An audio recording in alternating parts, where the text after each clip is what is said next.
The scene transitions to the bustling interior of the Capulet household, a stark contrast to the quiet contemplation of Friar Lawrence's cell.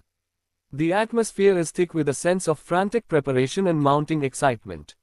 Servants scurry about their tasks, their footsteps echoing through the grand halls as they ready everything for Juliet's wedding to Paris, now scheduled for the very next day, Thursday.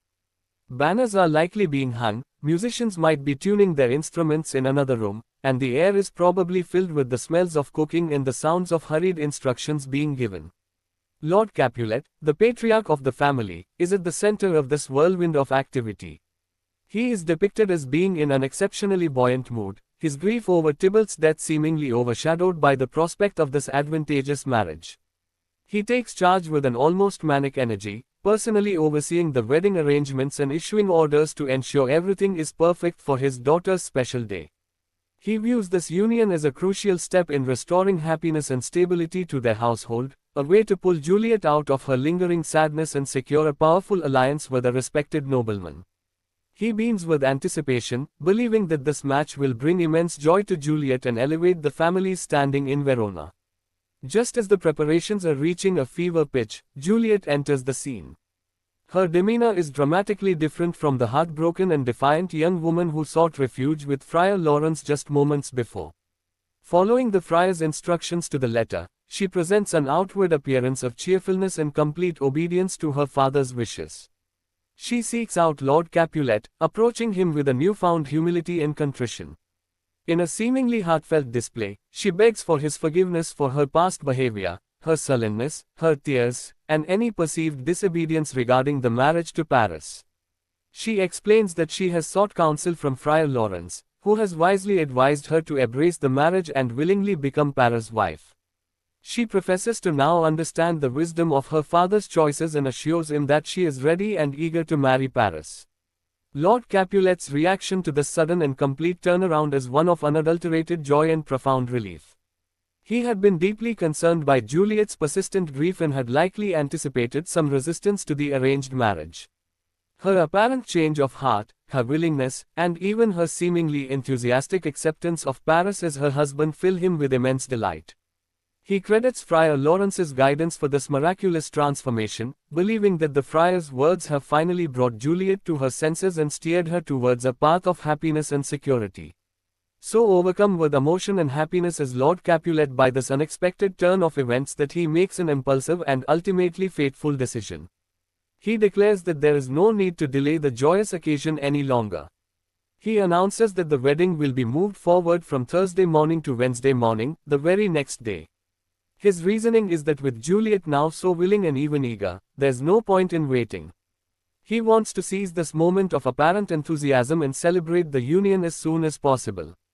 This rash decision, born out of paternal joy and a desire to secure Juliet's happiness quickly, inadvertently throws a massive wrench into Friar Lawrence's already precarious plan. Lady Capulet and the nurse, who have also been privy to Juliet's previous distress and defiance, are equally thrilled by her apparent conversion. They believe that she has finally come to terms with her fate and is ready to make a suitable and advantageous match with the wealthy and well-regarded Paris. They join in the flurry of activity, their excitement mirroring Lord Capulet's as they prepare for a wedding that is now just hours away rather than days.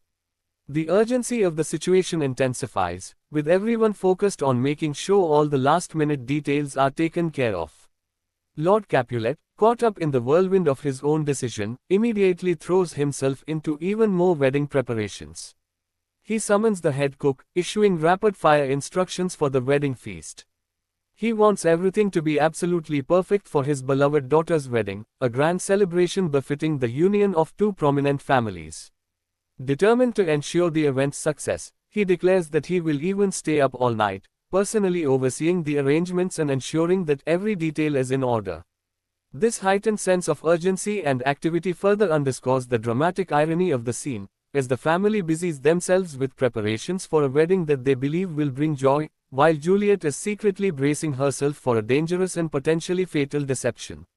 The unexpected change in the wedding date significantly compresses the timeline, increasing the risk of Friar Lawrence's message failing to reach Romeo in time, thus amplifying the dramatic tension for the audience. ದೃಶ್ಯವು ಕ್ಯಾಪುಲೆಟ್ನ ಮನೆಯ ಗದ್ದಲದ ಒಳಾಂಗಣಕ್ಕೆ ಬದಲಾಗುತ್ತದೆ, fryer ಲಾರೆನ್ಸ್ನ ಏಕಾಂತ ಕೋಶದ ಶಾಂತ ಚಿಂತನೆಗೆ ತದ್ವಿರುದ್ಧವಾದ ದೃಶ್ಯ. ಗಾಳಿಯು ಸಿದ್ಧತೆಗಳ ಭರದಿಂದ ಮತ್ತು ಹೆಚ್ಚುತ್ತಿರುವ ಉತ್ಸಾಹದ ಭಾವನೆಯಿಂದ ತುಂಬಿದೆ. ನಾಳೆ, ಗುರುವಾರ ಜೂಲಿಯೆಟ್ನ ಮದುವೆಗೆ ಎಲ್ಲವನ್ನೂ ಸಿದ್ಧಪಡಿಸುವಾಗ ಸೇವಕರು ತಮ್ಮ ಕಾರ್ಯಗಳಲ್ಲಿ ಮುಳುಗೇಳುತ್ತಾರೆ, ಅವರ ಹೆಜ್ಜೆಗಳ ಸದ್ದು ದೊಡ್ಡ ಸಭಾಂಗಣಗಳಲ್ಲಿ ಪ್ರತಿಧ್ವನಿಸುತ್ತದೆ.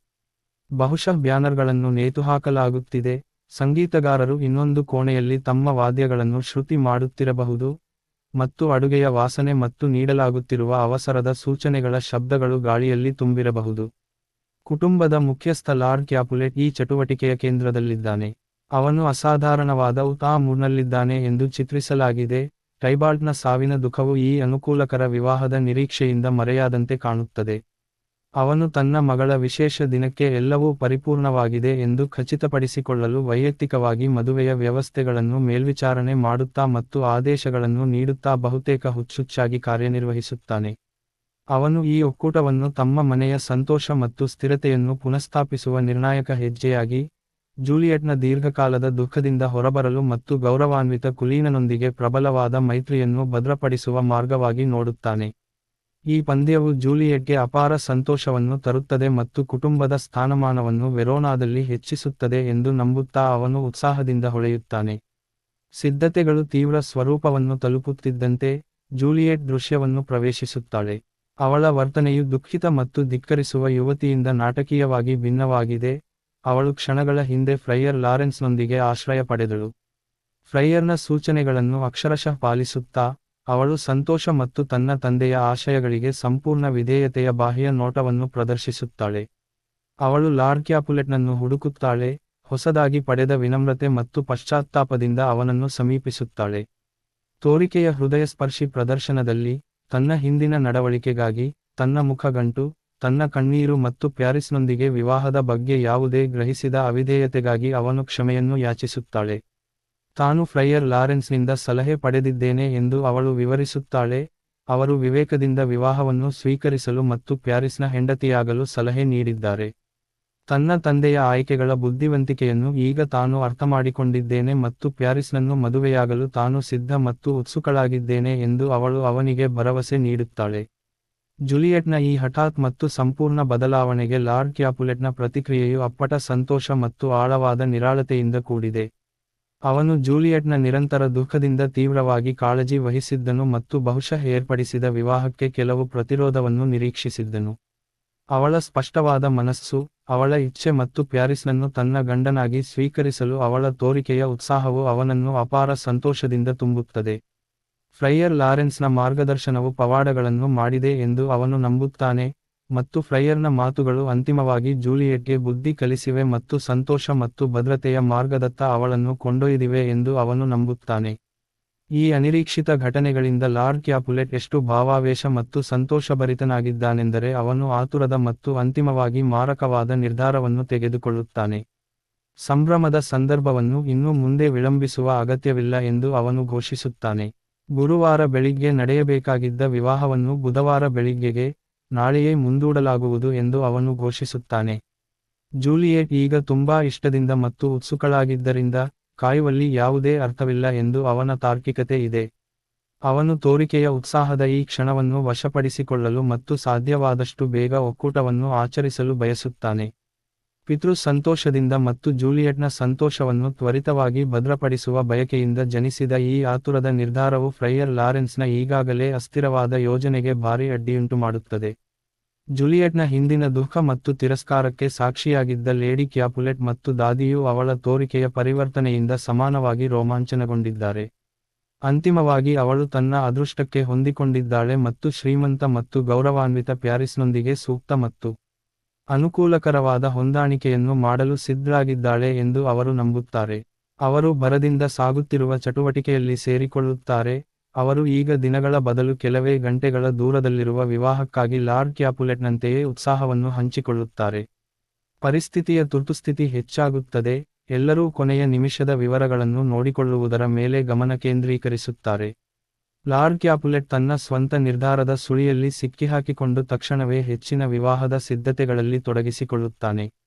ಅವನು ಮುಖ್ಯ ಅಡುಗೆಯವರನ್ನು ಕರೆದು ವಿವಾಹದ ಔತಣಕ್ಕೆ ಸಿದ್ಧತೆಗಳನ್ನು ಪ್ರಾರಂಭಿಸಲು ತ್ವರಿತ ಸೂಚನೆಗಳನ್ನು ನೀಡುತ್ತಾನೆ. ತನ್ನ ಪ್ರೀತಿಯ ಮಗಳ ಮದುವೆಗೆ ಎಲ್ಲವೂ ಸಂಪೂರ್ಣವಾಗಿರಬೇಕು ಎಂದು ಅವನು ಬಯಸುತ್ತಾನೆ. ಎರಡು ಪ್ರಮುಖ ಕುಟುಂಬಗಳ ಒಕ್ಕೂಟಕ್ಕೆ ಯೋಗ್ಯವಾದ ಅದ್ದೂರಿ ಸಮಾರಂಭ. ಈ ಘಟನೆಯ ಯಶಸ್ಸನ್ನು ಖಚಿತಪಡಿಸಿಕೊಳ್ಳಲು ನಿರ್ಧರಿಸಿದ ಅವನು, ರಾತ್ರಿಯಿಡೀ ಎಚ್ಚರವಾಗಿರುತ್ತೇನೆ ಮತ್ತು ಎಲ್ಲಾ ವ್ಯವಸ್ಥೆಗಳು ಸರಿಯಾಗಿವೆಯೇ ಎಂದು ಖಚಿತಪಡಿಸಿಕೊಳ್ಳುತ್ತೇನೆ ಎಂದು ಘೋಷಿಸುತ್ತಾನೆ. ಈ ಹೆಚ್ಚಿದ ತುರ್ತು ಮತ್ತು ಚಟುವಟಿಕೆಯು ದೃಶ್ಯದ ನಾಟಕೀಯ ವ್ಯಂಗ್ಯವನ್ನು ಮತ್ತಷ್ಟು ಒತ್ತಿಹೇಳುತ್ತದೆ, ಏಕೆಂದರೆ ಕುಟುಂಬವು ಸಂತೋಷವನ್ನು ತರುತ್ತದೆ ಎಂದು ಅವರು ನಂಬುವ ವಿವಾಹದ ಸಿದ್ಧತೆಗಳಲ್ಲಿ ನಿರತರಾಗಿರುತ್ತಾರೆ. ಆದರೆ ಜೂಲಿಯೆಟ್ ರಹಸ್ಯವಾಗಿ ಪ್ಯಾರಿಸ್ನನ್ನು ಮದುವೆಯಾಗುವುದನ್ನು ತಪ್ಪಿಸಲು ಮತ್ತು ರೋಮಿಯೋನೊಂದಿಗೆ ಪುನರೇಕಗೊಳ್ಳಲು ಅಪಾಯಕಾರಿ ಮತ್ತು ಸಂಭಾವ್ಯವಾಗಿ ಮಾರಕವಾದ ಮೋಸವನ್ನು ಕಾರ್ಯರೂಪಕ್ಕೆ ತರಲು ಸಿದ್ಧತೆ ನಡೆಸುತ್ತಿದ್ದಾಳೆ. ವಿವಾಹದ ದಿನಾಂಕದಲ್ಲಿನ ಹಠಾತ್ ಬದಲಾವಣೆಯು ಫ್ರೈಯರ್ ಲಾರೆನ್ಸ್ನ ಈಗಾಗಲೇ ಅಪಾಯಕಾರಿ ಯೋಜನೆಗೆ ಗಮನಾರ್ಹವಾದ ತೊಡಕನ್ನುಂಟುಮಾಡುತ್ತದೆ. ರೋಮಿಯೋಗೆ ಸಮಯಕ್ಕೆ ಸಂದೇಶ ತಲುಪಲು ವಿಫಲವಾಗುವ ಸಾಧ್ಯತೆಯನ್ನು ಹೆಚ್ಚಿಸುತ್ತದೆ, ಹೀಗಾಗಿ ಪ್ರೇಕ್ಷಕರಿಗೆ ನಾಟಕೀಯ ಉದ್ವಿಗ್ನತೆಯನ್ನು ಹೆಚ್ಚಿಸುತ್ತದೆ.